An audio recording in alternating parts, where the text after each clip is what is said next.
কিছুটা ধনেপাতার মধ্যে দু টুকরো আদা, গোটা গোলমরিচ, একটা কাঁচা লঙ্কা, নুন, জল, গোটা জিরে দিয়ে একটা পেস্ট বানিয়ে নেওয়া।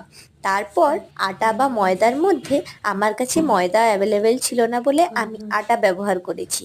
আটার মধ্যে কিছুটা তেল আর কালো জিরে দিয়ে ওই ধনেপাতার পেস্টটা দিয়ে ভালোভাবে শুকনো শুকনো করে মেখে নেওয়া। মেখে নেওয়ার পর একটু জল দিয়ে সেটা একটা ডো বানিয়ে নেওয়া। ডো বানানোর পর তাতে তেল দিয়ে কিছুক্ষণ মাখিয়ে ওয়েট করা। মাখানোর পর একটা লেচি কেটে আপনার পছন্দ মতো পরোটার শেপে বেলে সেটি তাওয়াতে তেল দিয়ে সেঁকে নিলেই রেডি আমাদের ধনেপাতার পরোটা। ভালো লাগলে লাইক, কমেন্ট, শেয়ার, সাবস্ক্রাইব করে দিও। ধন্যবাদ।